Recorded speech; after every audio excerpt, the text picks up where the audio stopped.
Hi friends, आज मैं आपके साथ लाइव हूँ और बहुत ही स्पेशल गेस्ट हमारे साथ आज जुड़ेंगी। क्रिकेट की दुनिया से वो सितारा है जो आज हमारे साथ जुड़ेगा। बहुत ही जल्दी हमारे साथ जुड़ने वाली है।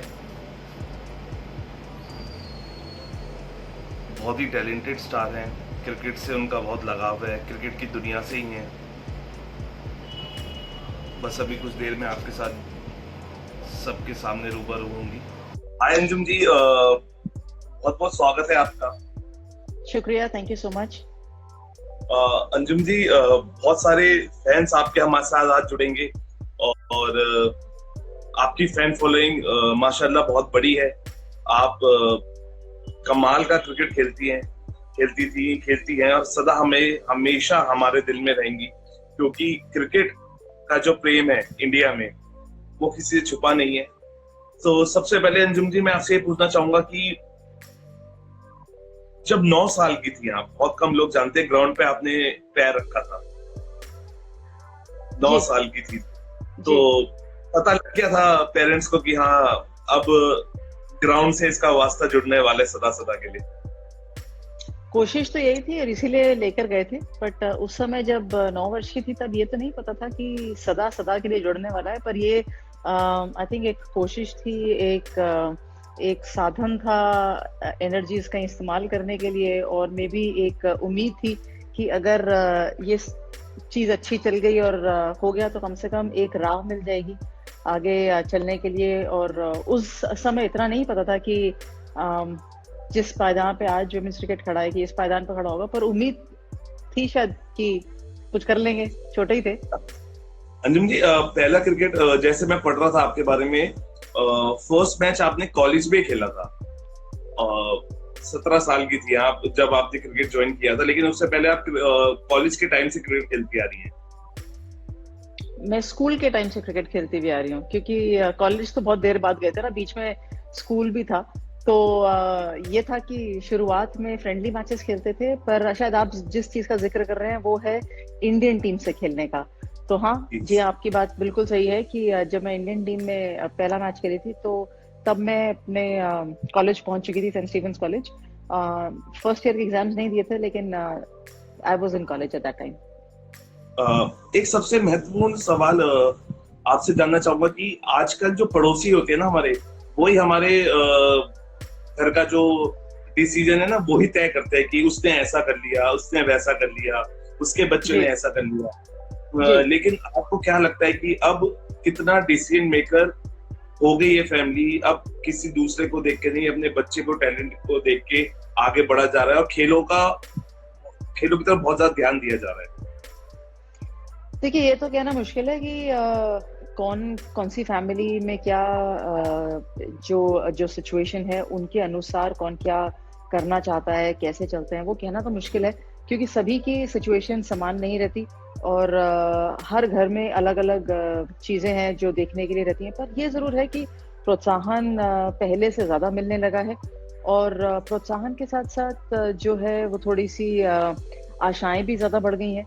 पहले सिर्फ खेलते थे और खेलने के लिए मैदान पे जाते थे, अब मैदान पे जाने से पहले एक आशा लेके जाते हैं कि या तो आप सीधा ही विराट कोहली और सचिन तेंदुलकर बन जाएंगे, या आप सीधा ही मिताली राज, हरमनप्रीत कौर बन जाएंगे। तो एक आशा है, और वो आशा टारगेट नहीं है। इट्स नॉट दैट आप आइडल लेके चलते हैं, आप वो एक्सपेक्ट करके चलते हैं कि आप वहीं पहुंचेंगे। सो कहीं ना कहीं चीजें बढ़ी हैं तो उनकी तरफ बहुत सारे चीजें, रुझान बढ़ गए हैं तो उनकी तरफ एक्सपेक्टेशन भी बढ़ गई है।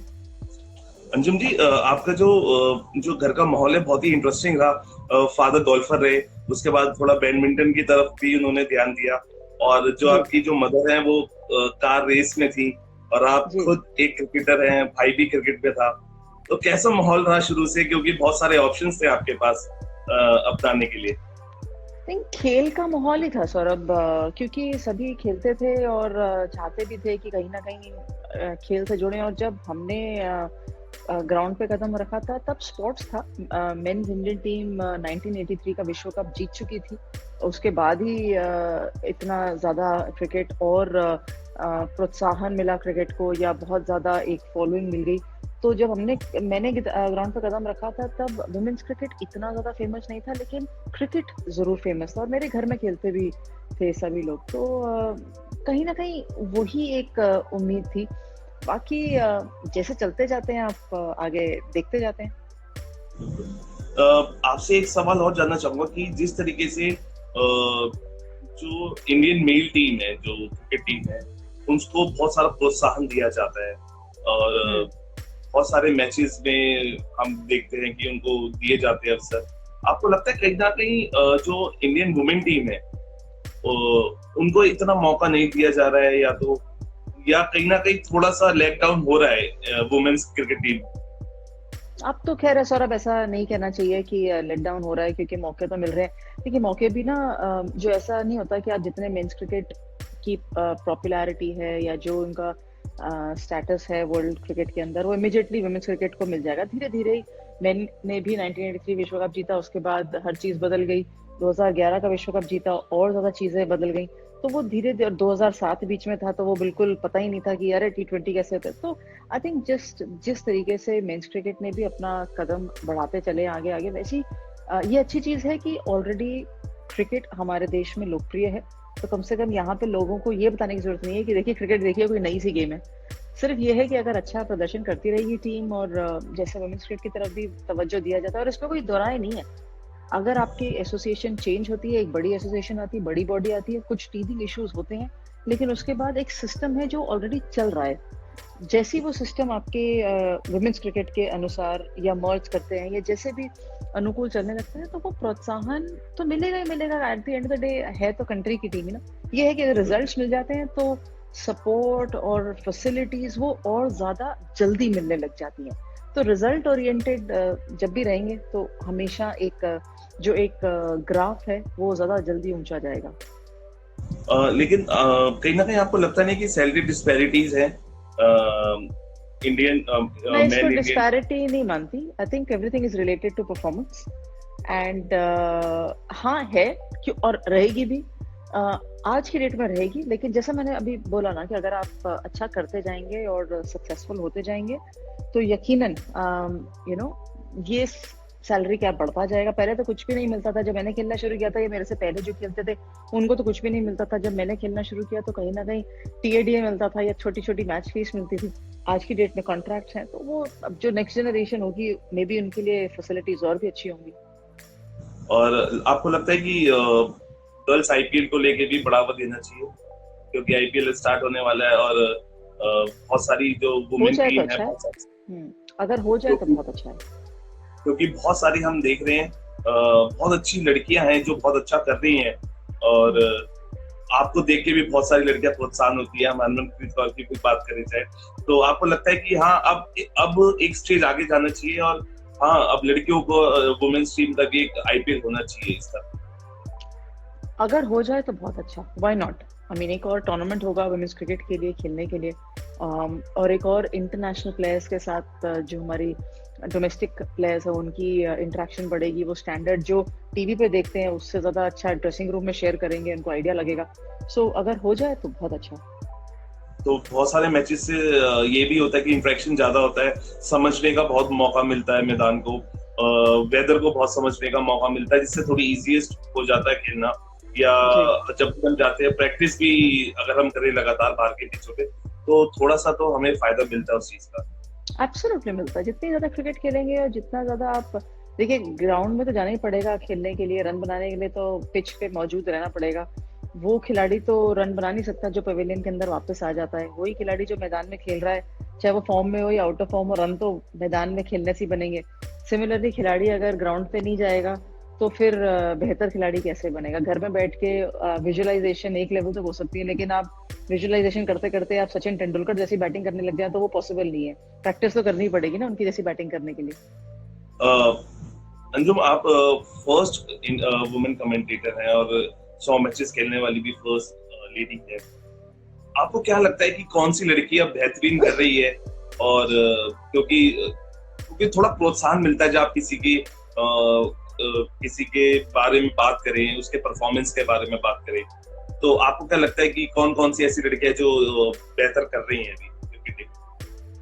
अभी तो काफी युवा लड़कियां हैं इस टीम के अंदर। अगर जो T20 विश्व कप के अंदर टीम हमारी थी, उसमें काफी अच्छे युवा खिलाड़ी हैं। शेफाली वर्मा है, दीप्ति शर्मा है, तो ये यंग प्लेयर्स हैं। और पीछे से भी जो जैसे रिचा घोष है, एक युवा खिलाड़ी, उनका भी ऑस्ट्रेलिया दौरे पे डेब्यू हुआ था। तो ये एक अच्छा बंच निकल कर आ रहा है। एक्सपीरियंस तो है ही ऊपर, स्मृति मंदाना है, हरमनप्रीत कौर है, ये दोनों खिलाड़ी एक्सपीरियंस, शिखा पांडे हैं, ये एक्सपीरियंस खिलाड़ी हैं। तो इनके साथ साथ जो युवा पीढ़ी जुड़ रही है और खेल रही है, तो आई एम श्योर इनका ये जो कोर न्यूक्लियस इंडियन टीम का बन जाएगा या बन चुका है, ये ज्यादा समय तक इकट्ठी खेलती रहेगी तो अच्छा ही प्रदर्शन करेंगे।